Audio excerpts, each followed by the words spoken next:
Mga minamahal, tayo po ay lubos nagpapasalamat sa Panginoon sapagkat tayo po ay nagkakatipon-tipon sa kanyang pangalan.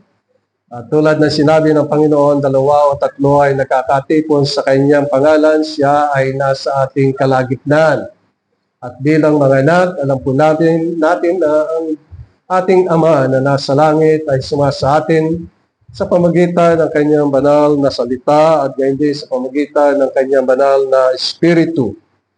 Sa umaga pong ito ay ang magiging paksa ng ating mensahe ngayong umaga ay nasa Hebreo Kapitulo 2, talatang 9.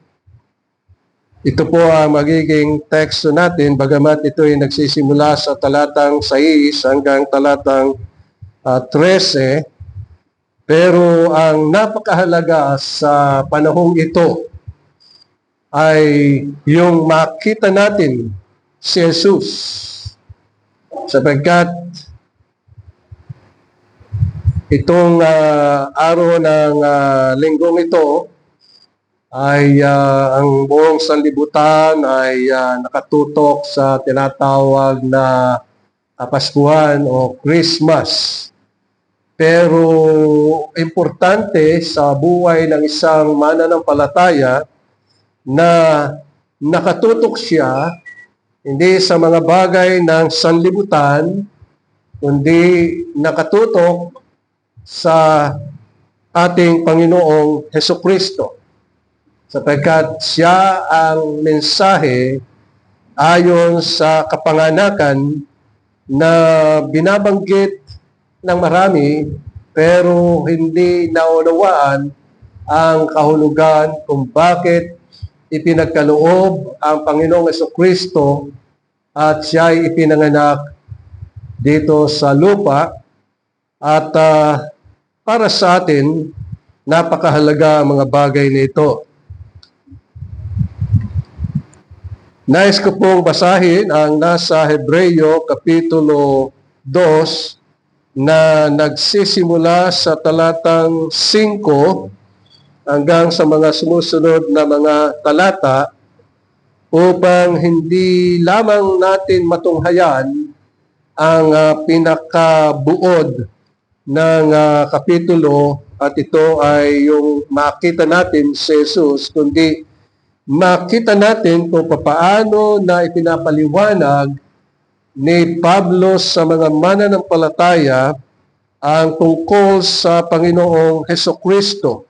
Kinakailangan ay lumawak at lalong maging matindi ang ating pananampalataya sa Panginoong Hesukristo. At ganito ang siyang isinasaad simula po sa talatang 5 ng Hebreo Kapitulo 2. Sapagkat hindi ipinasakop ng Diyos sa mga anghel ang sanlibutang darating na siya naming sinasabi. Ngunit may nagpatunay sa isang dako na sinasabi, ano ang tao upang siya iyong alalahanin o ang anak ng tao upang siya iyong pagmalasakitan. Siya'y ginawa mong mababa kaysa mga anghel ng sandaling panahon. Siya'y pinatungan mo ng kaluwalhatian at ng karangalan at siya'y iniligay mo sa ibabaw ng mga gawa ng iyong mga kamay. Ang tinutukoy po ditong siya ay ang ating Panginoong Hesukristo. At sa talatang 8, ipinasakop mo ang lahat ng bagay sa ilalim ng kanyang mga paa. Nang masakop niya ang bawat bagay, wala siyang iniwan na hindi niya nasasakop. Ngunit ngayon ay hindi pa natin nakikitang nasasakop niya ang lahat ng mga bagay, kundi nakikita natin si Jesus. Ito ang ating paksa. Nakikita natin si Jesus na sa sandaling panahon ay ginawang mababa kaysa mga anghel na dahil sa pagdurusa ng kamatayan ay pinutungan ng kaluwalhatian at karangalan upang sa pamagitan ng biyaya ng Diyos ay maranasan niya ang kamatayan alang-alang sa lahat. Sapagkat nararapat na ang Diyos na para sa Kanya at sa pamagitan niya ay magkaroon ng lahat ng mga bagay na nasa pagdadala ng maraming anak tungkol sa kaluwalhatian ay gawing sakdal ang tagapagtatag ng kanilang kaligtasan sa pamagitan ng mga pagdurusa. Sapagkat ang gumagawa banal at mga ginawang banal ay pawang nagmula sa isa. Dahil dito'y hindi nahihiya si Jesus na tawagin silang mga kapatid, na sinasabi, ipahayag ko ang aking pangalan sa aking mga kapatid sa gitna ng kapulungan ay aawitan kita ng mga himno. At muli ilalaga ko ang aking pagtitiwala sa Kanya.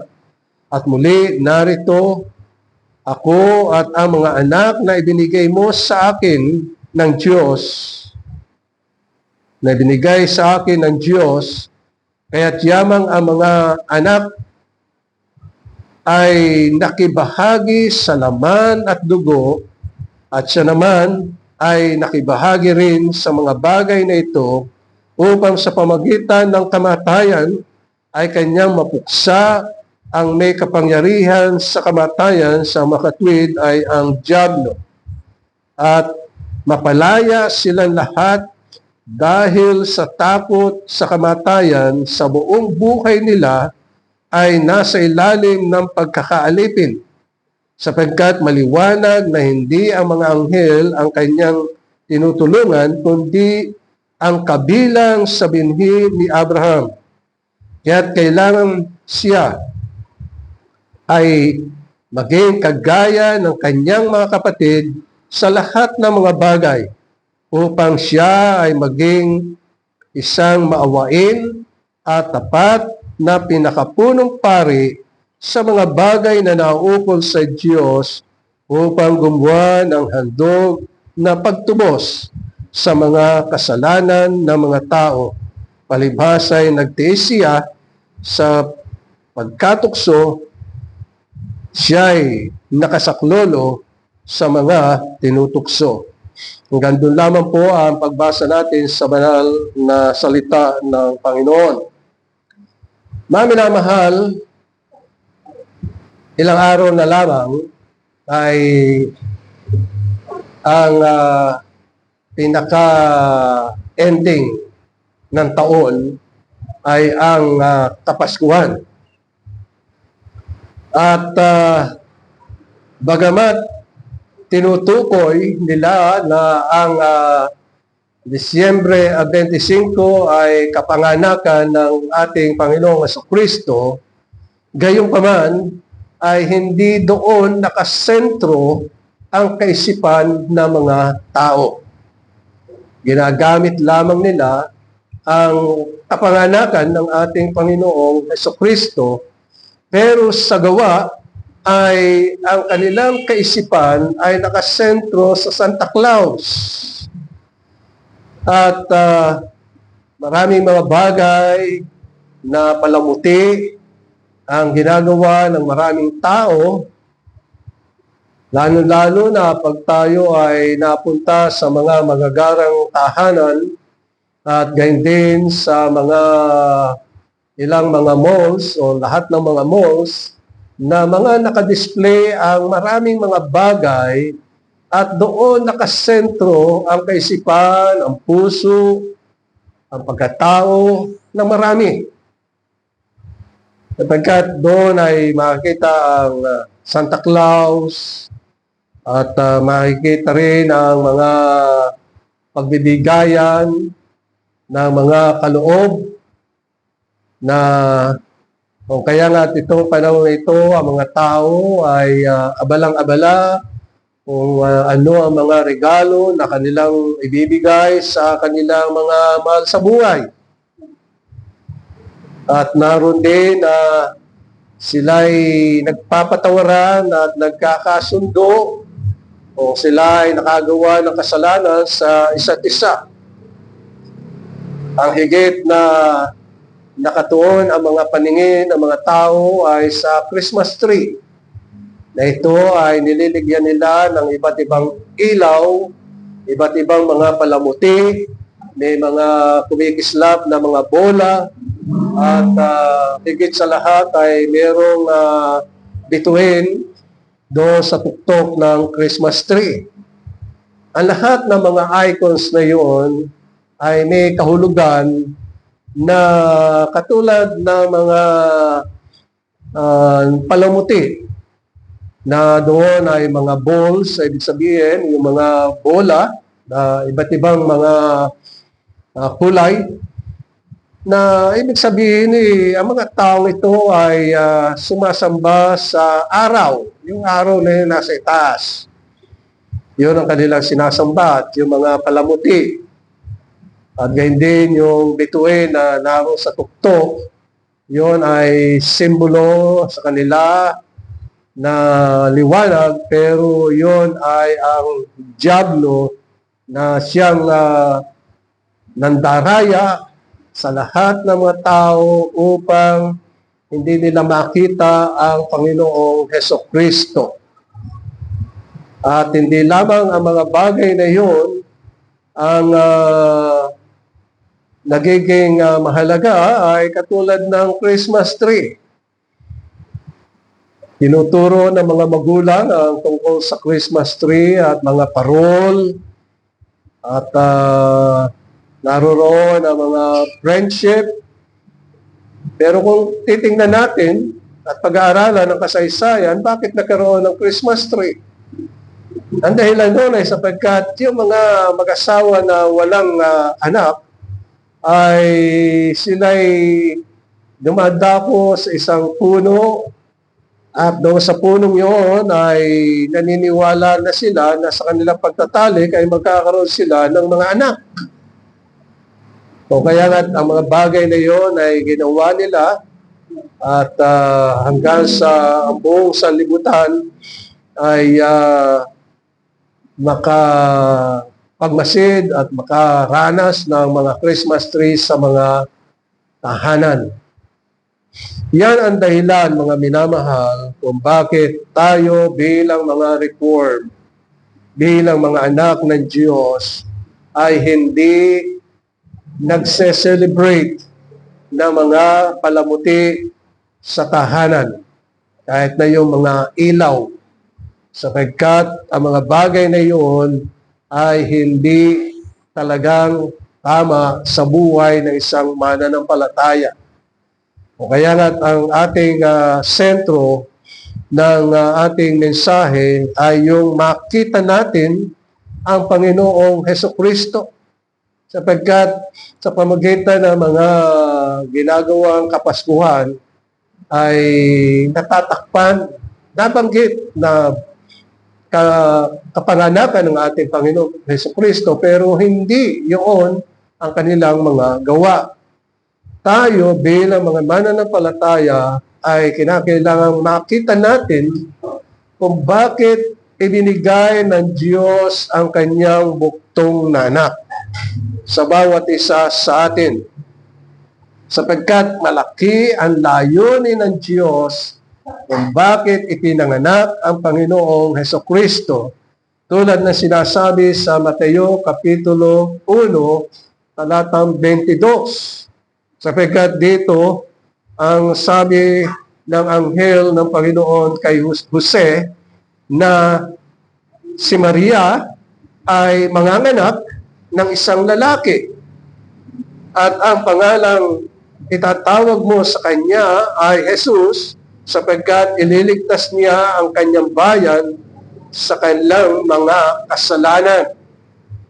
At itong talatang ito ay meron pong kinalaman dito sa binasa natin sa Hebreo, sapagkat dito ay ipinahayag ng Panginoon sa pamagitan ni Pablo ang tungkol sa ginawa ng ating Panginoong Jesucristo na siya sa talatang 9, ang sabi dito, kundi nakikita natin si Jesus na sandaling panahon ay ginawang mababa kaysa mga anghel dahil sa pagdurusa ng kamatayan ay pinutungan ng kalwalatian at karangalan upang sa pamagitan ng biyaya ng Diyos ay maranasan niya ang kamatayan alang-alang sa lahat. Yung salitang lahat ay sa lahat ng mga anak ng Diyos. Sapagkat yung salitang lahat ay pinaliwanag dito ni Pablo sa talatang 10 hanggang talatang 14. Ang sabi dito, sapagkat nararapat na ang Diyos sa talatang 10 na para sa Kanya at sa pamagitan niya ay magkaroon ng lahat ng mga bagay sa pagdadala ng maraming anak tungkol sa kaluwalhatian at gawing sakdal ang tagapagtatag ng kanilang kaligtasan sa pamagitan ng mga pagdurusa. At sabi sa talatang 11, sapagkat ang gumagawang banal at ang mga ginawang banal ay pawang nagmula sa isa. Nagmula sa ating Panginoon. Dahil dito hindi nahihiya si Jesus na tawagin silang mga kapatid. Alam natin na nagdusa ang Panginoon. Lahat ng bagay ay kanyang naranasan alang-alang sa kaligtasan ng mga mananampalataya. At sabi sa talatang 12 na sinasabi, ipahayag ko ang iyong pangalan sa aking mga kapatid. At inyong pansinin, sino ang kanyang mga kapatid? Ang mga kapatid niya ay yung mga hinirang ng Diyos, yung mga pinili ng Diyos. At hindi siya nahihiya sapagkat sabi dito, sa gitna ng kapulungan ay aawitan ng mga himno at muli ilalaga ko ang aking pagtitiwala sa Kanya at muli narito ako at ang mga anak na ibinigay mo sa akin ng Diyos. So maliwanag po yung sinasabi dito, talatang 13, na ang Panginoong Jesucristo ang panganay sa lahat ng mga anak ng Diyos. At sabi dito, narito ako. Ito ay sinasabi ng Panginoon, Jesucristo, at ang mga anak na ibinigay mo sa akin. Ngayon, para lalo nating maunawaan yung sinasabi ni Pablo dito, ay basahin natin ang sa Juan Kapitulo 17, yung buong kapitulo, sapagkat doon binabanggit ng Panginoon ang tungkol sa mga anak. At ang mga anak na ito ay mga kinukop ng Diyos sa pamamagitan ng ating Panginoong Hesukristo. At sabi sa talatang 14 dito sa Hebreo, Kapitulo 2, kaya yamang ang mga anak ay nakibahagi sa laman at dugo. Ibig sabihin sa pagkaunawa natin at paliwanag ng banal na kasulatan, ang Diyos sa walang hanggan ay pumili at ibinukod ang kanyang mga pinili mula sa mga taong masasama. Kaya yun ang nilalayo ng Panginoon na makita natin, yung sinasabi sa Genesis Kapitulo 3, talatang 15, na doon sinasabi ay binhi ng babae na tungkol sa Panginoon Jesucristo na ipapanganak. At dito ay pinag-aaralan natin yung kapanganakan ng Panginoon Jesucristo pang malakita natin na sa simula't simula ay ang Panginoong Jesucristo ay nagkaroon ng mga kapatid, at yung mga kapatid na yun yung mga hinirang ng Diyos na ibinigay sa Kanya ayon sa Juan Kapitulo 17. Na narito, ako at ang mga anak na ibinigay sa akin ng Diyos. At itong mga anak na ito na pinili ng Diyos ay nakibahagi din sa laman at dugo. Pinanganak sila dito sa lupa. Bagamat sila ay mga pinanganak sa Espiritu. Sila ay mga tangi na mga anak ng Diyos sa pamagitan ng ating Panginoon sa Kristo. At itong mga hinirang na ito ay nakibahagi sa laman at dugo. Kaya kung titingnan natin tayo na mga anak ng Diyos, na mga ipinanganak sa Espiritu, ay nakibahagi dito sa katawang ito, na ito ay bigay ng Panginoon, sapagkat ito rin ang sinabi dito sa banal na kasulatan sa Kapitulo 2, talatang 14, ang sabi dito, kaya yamang ang mga anak ay nakibahagi sa laman at dugo, at siya, tumutukoy sa Panginoong Jesucristo, siya man ay nakibahagi rin sa mga bagay na ito. So ang Panginoong Jesucristo, na buktong na anak ng Diyos, ay nakibahagi sa laman at dugo. Pareho din natin na nakibahagi sa laman at dugo. Upang, ang sabi dito ay, upang sa pamagitan ng kamatayan ay kanyang mapuksa ang may kapangyarihan ng kamatayan sa makatwid ay ang dyablo, at mapalaya silang lahat dahil sa takot na sa kamatayan, sa buong buhay nila ay nasa ilalim ng pagkaalipin. Kaya nililiwanag ng Efeso Kapitulo 2 na ang mga mananampalataya ay mga makasalanan. Ngunit binuhay na muli ng Panginoon. Sapagkat ang Panginoong Jesucristo ay nakibahagi sa laman at dugo, at yun ang sinasabi dito na sa Mateo Kapitulo 1, talatang 22, siya ay manganganak ng isang lalaki, si Virgen Maria. At ang pangalang itatawag mo sa kanya ay Jesus, sapagkat ililigtas niya ang kanyang bayan sa kanilang mga kasalanan. Kaya nga sa Lucas Kapitulo 2, talatang 7 ay tinutukoy dito, at kanyang isinilang ang kanyang panganay na anak na lalaki. Binalot ito ng mga lampin at iniga sa isang sabsaban. Ang dahilan sapagkat walang lugar para sa kanila sa bahay panuluyan.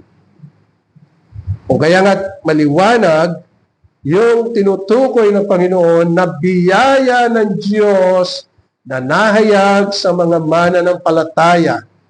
Sapagkat ang mga mananampalataya lamang ang makakaranas ng biyaya ng Diyos sa pamagitan ng ating Panginoong Jesucristo.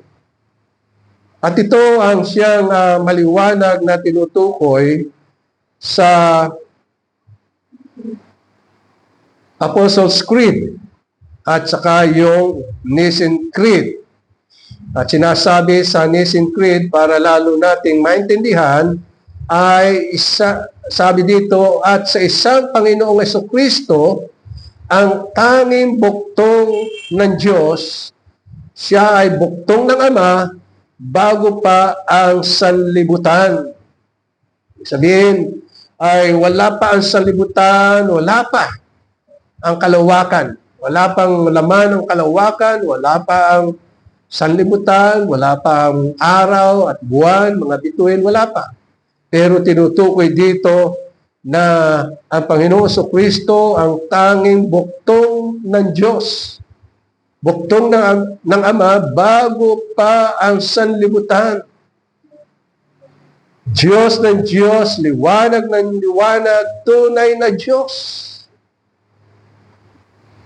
Alam natin na ang Diyos ay isa, ngunit meron tatlong persona. Ang Diyos Ama, ang Diyos Anak, at Diyos Espiritu Santo. Kaya nga dito ay tututukoy na siya ay tunay na Diyos. Buktong, hindi nilalang, kasindiwa ng Ama na lahat ay ginawa para sa tao at para sa ating kaligtasan. Nandoon yung pinakamahalaga. Ipinanganak ang Panginoong Jesucristo para sa tao at para sa ating kaligtasan. Buwaba mula sa langit at nagkatawang tao sa pamagitan ng banal na Espiritu. Nang ibig sabihin ng Diyos ay naglaan ng isang katawan para sa Kanya. Ito yung sinasabi sa Hebreo Kapitulo 14 na sinasabi na siya man ay nakahibahagi rin sa mga bagay na ito. Ano yung mga bagay na ito? Yung laman at dugo. Pinanganak siya. Sabi sa Nicene Creed at kahit nasa Apostles' Creed.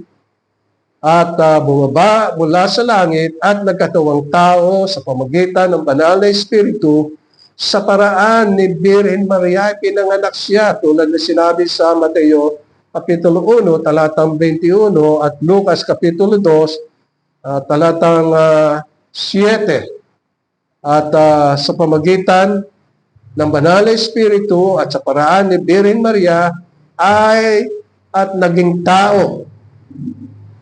At dito na binabanggit ng Panginoon ang pagdurusa na tiniis ng ating Panginoong Jesucristo. Sabi, at ipinako ayon sa hatol ni Poncio Pilato. Siya ay nagdusa. Ang pagdurusa niya ay para sa atin. Imbis na tayo ang parusahan, siya ay pinarusahan. Taglay niya yung ating mga kasalanan. Inako niya lahat ng ating mga kasalanan. Yan ang hindi natin makikita sa espiritu ng Christmas. Sapagkat ang kanilang binabanggit, Christmas tree, regalo, mamamasko, namulat tayo sa mga bagay na yan. At kuminsan ay kagandahan pa ng mga bihis, pupunta ka sa ninong at ninang, punta ka sa mga atin mo at saka mga kapatid mo, mga lahat. Namamasko. Hindi yun ang siyang itinuturo ng banal na kasulatan kung bakit ang Panginoong Jesucristo ay ipinanganak na muli. Kaya nga dito ay pinag-aaralan natin bakit pinanganak na muli ang Panginoon. Ito ay para sa ating kaligtasan. Ibinigay siya ng Panginoon. Kaya't siya ay nagdusa. At pagkatapos siya ay namatay at inilibing. At sa katlong araw siya ay nagbangon muli ayon sa kasulatan at umakyat sa langit at naupo sa kanan ng Ama. At nangako siya na siya ay muling babalik. Darating siya. Sa kanyang pagdating ay meron siyang kalwalatian, taglay niya ang kalwalatian. At sa pagdating niya, siya ay magpapataw ng katulan sa mga buhay. Ang buhay dito na tinutukoy ay mga mananampalataya. At sapagkat ang hatol sa kanila ay kapatawaran at buhay na walang hanggan. Yun ang kanyang ipapataw sa mga buhay. At sa mga patay, ang ibig sabihin ng mga patay ay walang buhay na walang hanggan. Yung mga masasama, yung ayaw manalig sa Panginoong Jesucristo, yung ayaw sumunod sa Panginoong Jesucristo, yung ayaw dinggin ang salita ng ating Panginoong Jesucristo. Ang kanilang mga kaisipan ay nasa espiritu ng Christmas. Nabigayan, palamuti, mga bagay na kanilang nais, pagandahan ng iba't ibang kulay, palamuti sa bawat tahanan. Kung kaya nga't lahat ng mga patay ay hahatulan at sila'y dadapo sa walang hanggang apoy na iyon ang impyerno. At ang kaharian ng ating Panginoong Jesucristo na mamanahin ng mga mananampalataya ay isang kaharian na walang katapusan. Walang katapusan. At magpakailan paman. Yan ang tinutukoy. At isa pang bagay na kinakailangan malaman natin ay kung bakit ang Panginoon Jesucristo ay bumaba. Ito ay nakatala sa Isaiah Kapitulo 61, talatang 1. Ito ang kanyang gagawin sa lahat ng mga hinirang ng Diyos. Ang sabi niya, ang Espiritu ng Panginoon Diyos ay sumasa akin. Isaiah Kapitulo 61, talatang 1. Sapagkat hinirang ako ng Panginoon upang ipangaral ang mabuting balita.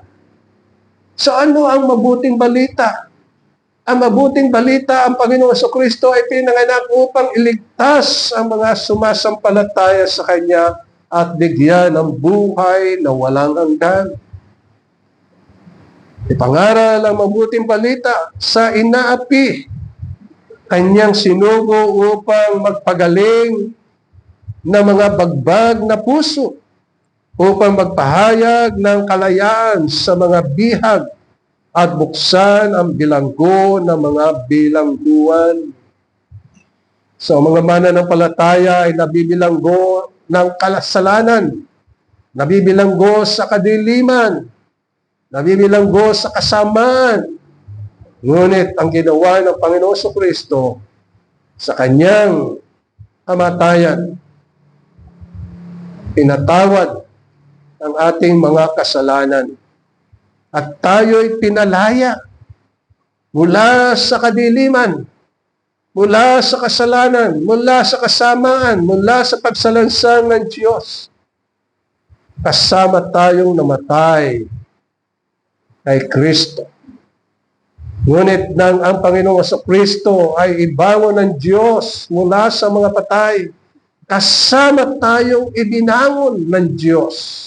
Kaya nga't nang tayo ibangon, meron tayong buhay na walang hanggan at yan ang taglay ng bawat mananampalataya. Na sila'y mananampalataya, sila'y nananalig sa Panginoon. At sabi sa talatang 2, dito sa Isaiah Kapitulo 61, upang ihayag ang kalugod-lugod na taon ng Panginoon at ang araw ng paghihiganti ng ating Diyos upang aliwin ang lahat ng mga tumatangis, upang pagkalooban sila na tumatangis sa Siyon, upang bigyan sila ng putong ng bulaklak sa halip na mga abo. Ibig sabihin ay ang mga mananampalataya mula sa abo ay sila'y bubuhayin muli ng Panginoon. Kakaroon ng katawan ito. Kung katawang ito, babaguhin ng Panginoon.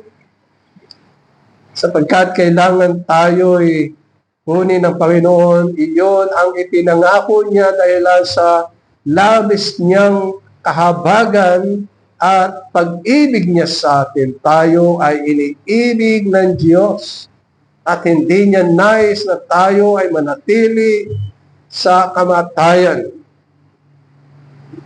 Kaya nga sabi dito ay sa halip na pagtangis ay langis ng kagalakan, sa halip na lupaypay na diwa ay damit ng kapurihan.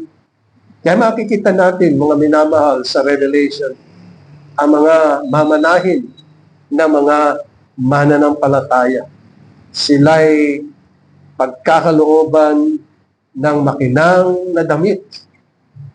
Isang kapurihan, isang kaluwalhatian na ipagkakaloob ng Panginoon sa atin. O kaya nga, dito ay tinutukoy, ang sabi nito, upang sila'y matawag na mga punong kahoy ng katuwiran, ng pananim, ang pananim ng Panginoon upang sila'y bigyan ng kalwalhatian. Yan ang dahilan kung bakit ang Panginoon sa Kristo ay ipinanganak, upang ipahayag ng Diyos na ang Panginoon sa Kristo ang kordero ng Diyos. At yan ay maliwanag sa Juan Kapitulo 1, talatang 29. Ang sabi dito ay, talatang 29, kinabukasan nakita ni Juan si Jesus na lumalapit sa kanya at kanyang sinabi ni Juan, narito ang kordero ng Diyos na nag-aalis ng kasalanan ng sanlibutan. At sabi sa talatang 32, nagpatotoo si Juan, nakita ko ang Espiritu na bumababang tulad sa isang kalapati na buhat sa langit at dumapo sa kanya. O kaya nga ang Panginoon sa Kristo ay puspos ng banal na Espiritu. Kaya nga, sa ginawa ng ating Panginoon sa Kristo, maraming bagay ang kanyang gagawin sapagkat sabi sa Isaiah, Kapitulo 42, talatang 6, sabi dito, ako ang Panginoon, tinawag ko kayo sa katuwiran, kinuha ko kayo sa pamagitan ng kamay, at kayo'y iingatan, at ibibigay kita sa bayan bilang tipan, isang liwanag sa mga bayan, upang imulat ang mga bulag na mata. Ayan ang gagawin ng Panginoon sa mga sumasampalataya sa Panginoong Jesucristo, upang ilabas ang mga bilanggo sa bilangguan, at sila nakaupo sa kadiliman mula sa bilangguan. At sabi sa talatang 8, ako ang Panginoon, iyon ang aking pangalan. Hindi ko ibibigay sa iba ang aking kaluwalhatian o ang aking mang kapurihan sa mga larawang inanyuan. Narito ang mga dating bagay ay lumipas na, at ang mga bagong bagay ay ipinahayag ko. Bago sila lumitaw, sinasabi ko sa inyo ang tungkol sa kanila. Isang bagay na ginawa ng Panginoon kung bakit siya ay nabayubay doon sa krus, sa Kalbaryo, ay tinutukoy dito sa banal na kasulatan. Sapagkat ang ginawa ng ating Panginoong Jesucristo ay pawiin ang kamatayan na nakatakda sa buhay ng mga inirang, sa mga mananampalataya.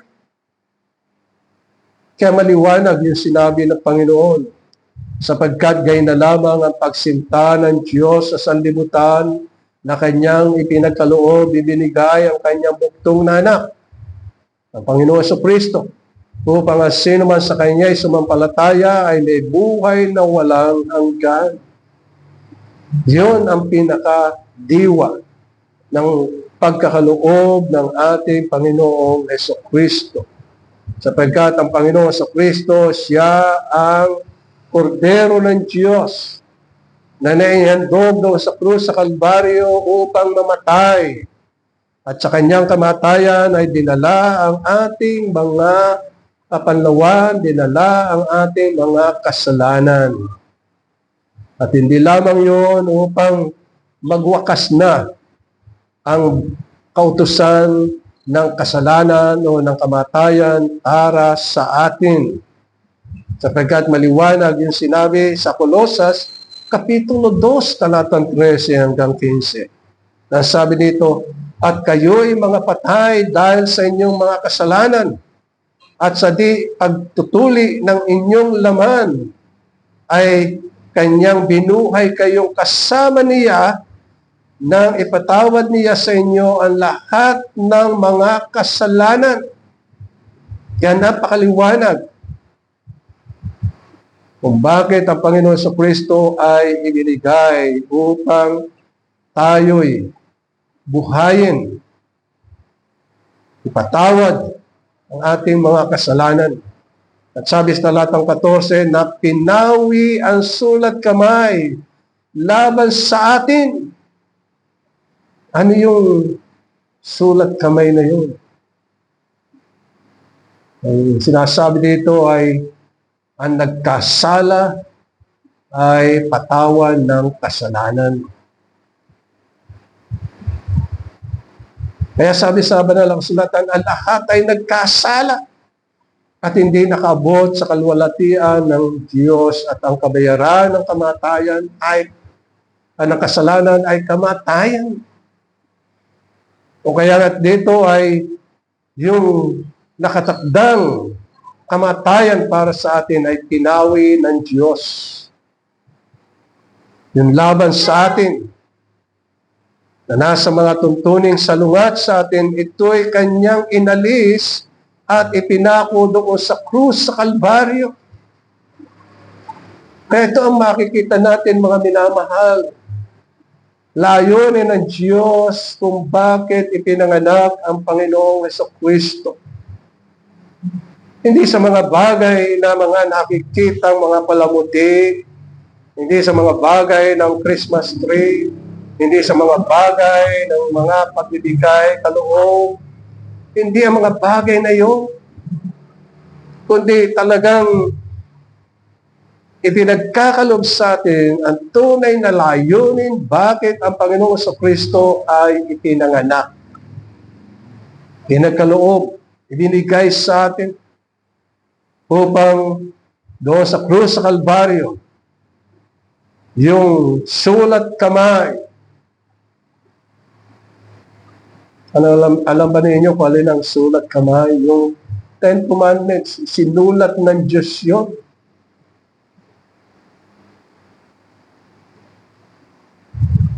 Pinawi sa atin. Yon ay salungat sa atin.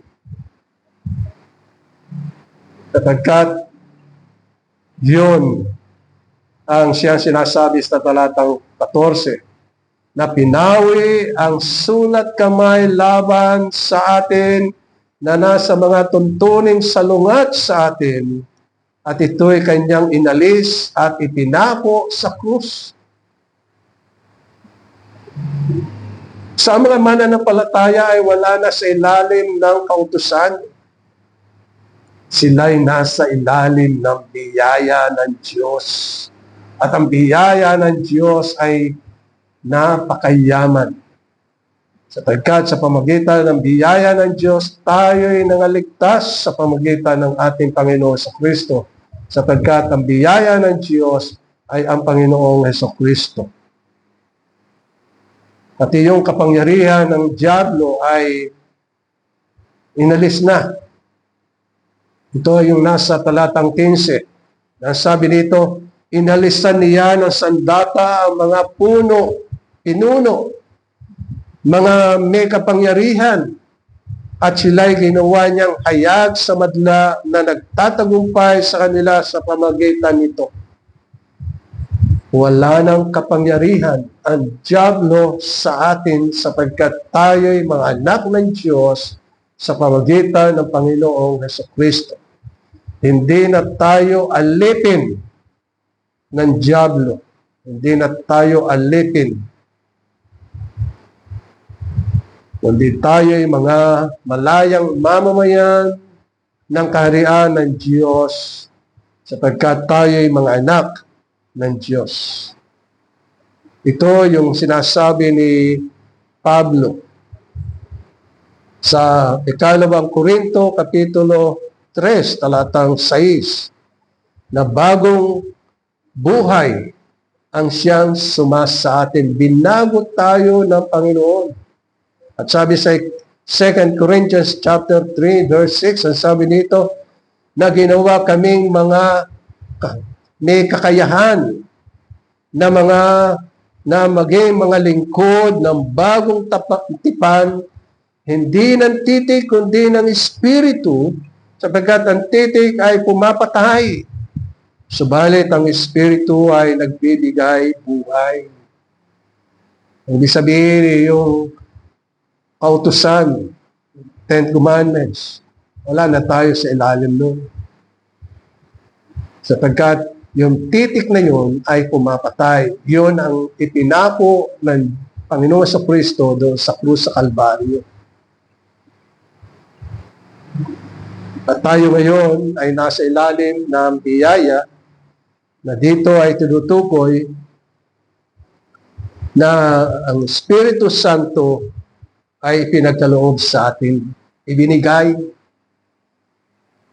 ang lahat ng may Espiritu ng Diyos ay mga anak ng Diyos. Sila ang mga anak. Sabi dito sa Colosas Kapitulo 1, talatang 12, ang sabi dito, na nagpapasalamat sa Ama na ginawa niya tayong karapat-dapat na makabahagi sa mana ng mga banal sa kaliwanagan. Iniligtas niya tayo sa kapangyarihan ng kadiliman at inilipat tayo sa kaharian ng kanyang minamahal na anak. Yan ang ating kalagayan, mga minamahal. Yan ang ating katayuan. Yan ang ginawa sa atin ng ating Panginoong Jesucristo. O kaya nga tayo ay lubos nagpupuri at nagpapasalamat sa Kanya.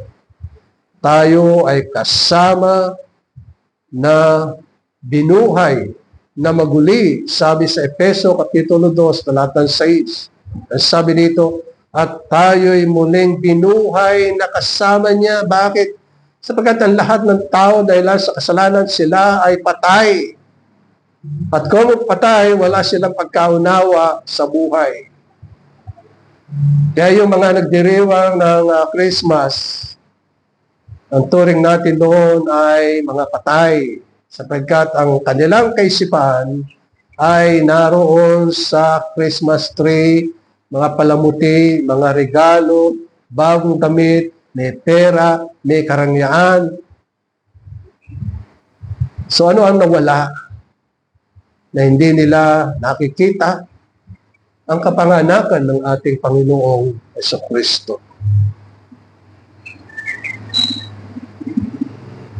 Kaya nga sabi sa talatang 6, at tayo'y muling binuhay na kasama niya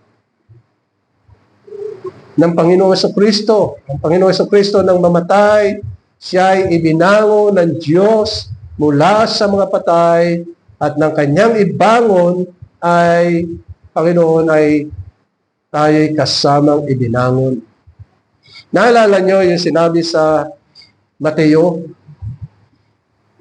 Ang sabi sa huling kabanata ng Mateo, nang ang Panginoong Jesucristo ay mabuhay na maguli, yung mga nasa libingan ng kapanyang kapanahunan ay nabuksan ang mga libingan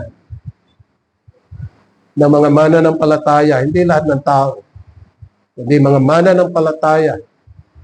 Sapagkat ang mga mananampalataya, ang mga anak ng Diyos sa pamagitan ng ating Panginoon sa Kristo. Lumabas sila ng libingan, nabuksan. Binuksan sila ng Diyos, pinalaya sila. At ang sabi sa banal na kasulatan, pumasok sila sa lungsod at napakita sa marami, sa mga mananampalataya din. Nakita sila.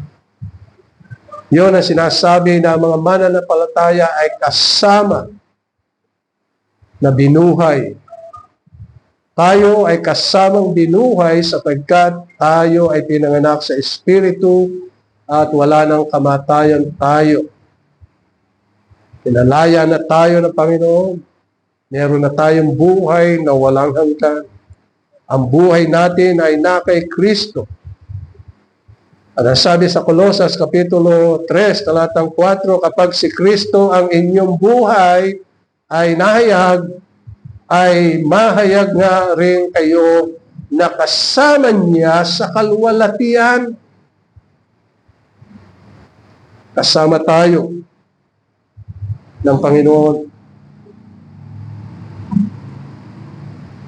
Si Pablo mayroong sinulat sa mga taga-Korinto.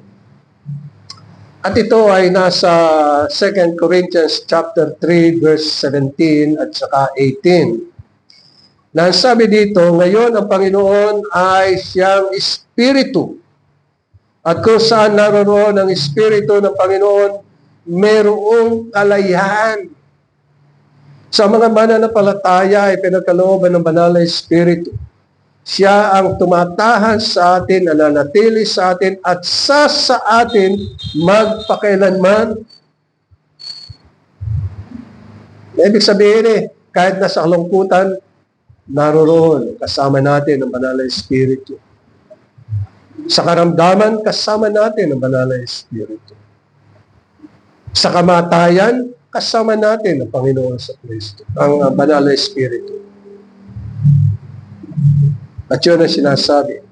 At sabi sa talatang 18, tayong lahat na walang talukbong ang mukha, na nakikita ang kalwalatian ng Panginoon. Kaya natin nakikita ang kalwalatian ng Panginoon sapagkat siya ang ating tagapagligtas. Siya ang namagitan sa atin. Sa pamagitan niya ay pinatawad sa atin ang ating mga kasalanan. Ang kanyang dugo ang siyang naghugas sa ating mga kasalanan. At pinagkalooban niya tayo ng banal na Espiritu, binigay niya sa atin. Kaya sabi dito, nakikita ang kalwalatian ng Panginoon, naggaya sa isang salamin na nababago gayunding larawan mula sa kalwalatian tungo sa kalwalhatian sapagkat ito ay mula sa Panginoon na siyang Espiritu. Kuminsan, niisip ko po ay yung salitang salamin. Nang ibig sabihin ay ang mga mananampalataya. Halimbawa, sa unang umaga, ang unang bagay na gagawin nyo ay harap kayo sa salamin. Nakikita nyo ang inyong sarili. Pero hindi nyo nahawakan yung inyong nakikita. Kasi salamin. Ang larawang yun ay siyang larawan din na tinutukoy sa banal na kasulatan. Larawan na ayon sa kalwalatian ng Diyos. Kasulad yan. Nakikita nyo ang inyong sarili sa salamin. Pag pinitik ninyo, nasasaktan ba yung larawan nyo? Hindi. Basain ninyo, nababasa ba yung larawang yun? Hindi. Yan ang tinutukoy sa banal na kasulatan na larawan. Na kumbaga titingnan natin, larawan natin ang salita ng Panginoon. Kung paano na tayo ay pinagpapala ng Panginoon. Sabi dito ay kalwalhatian tungo sa kalwalhatian. Kaya meron po tayong pangalan na pinanghahawakan at ito ay ang pangalan ng Panginoong Jesucristo. Siya ang nagtataglay ng excellent name ang Panginoong Jesucristo. Sabi sa Pilipos, Kapitulo 2, talatang 5, ang sabi dito, meron kayo sa inyo ng ganitong pag-iisip na kay Kristo Jesus din naman, na siya, bagamat nasa anyo ng Diyos, ay hindi niya itinuturing na isang bagay na dapat panghawakan ang pagiging kapantay ng Diyos. Ngunit hinubaran niya ang kanyang sarili at kinuha ang anyong alipin at naging katulad ng tao. Ito yung kapanganakan ng ating Panginoong Jesucristo. At nabuhay siya. At sabi sa talatang 8, at palibhasa ay natagpuan sa anyo ng tao, siya ay nagpakababa sa kanyang sarili at naging masunurin hanggang kamatayan, maging sa kamatayan man sa krus.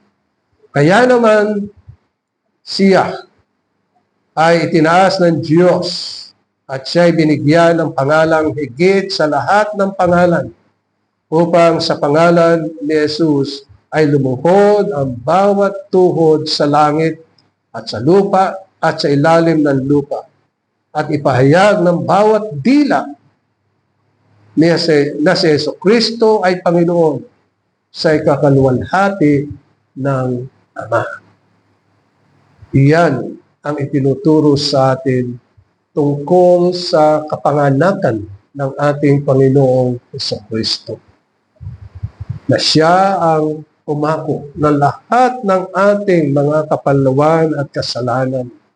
Na layunin ay tayo'y buhayin at magkaroon ng buhay na walang hanggan, at tayo'y kupkupin ng Ama bilang mga anak. Tayo'y mga anak ng Diyos sapagkat tayo'y sumasampalataya sa Panginoon sa Kristo. At tayo'y kanyang pagpapalain ng sagana. Nawa ito ang siyang nasa ating kaisipan. Tabi natin ang kapaskuhang dinadanas at pinagdiriwang ng mga tao. Hindi yun. Hindi yung mga iba't ibang mga palamuti at mga kung ano-ano mga karakter na hindi naman talagang nabuhay. Mga ilusyon. Alam ba ninyo na yung mga bagay na yun ay pinagsama-sama? Pero mga minamahal, ang sabi po sa ating talata 9 ng Hebreyo, kundi nakikita natin si Jesus na sa sandaling panahon ay ginawang mababa kaysa mga anghel, na dahil sa pagdurusa ng kamatayan ay pinutungan ng kalwalatian ang karangalan upang sa pamagitan ng biyaya ng Diyos ay maranasan niya ang kamatayang alang-alang sa lahat. Ang lahat ay tumutukoy sa mga pinili ng Diyos na mga ibinigay ng Diyos sa ating Panginoong sa Kristo. Naway ito ang siyang manatili at nag-ahari sa ating puso at kaisipan. Ang tungkol sa mabuting balita, ang Panginoong Jesucristo. Amen. Maraming salamat po, o aming Diyos at aming Ama. Patuloy niyong pagpalain ito sa aming mga puso sa matamis sa pangalan ni Jesus. Amen.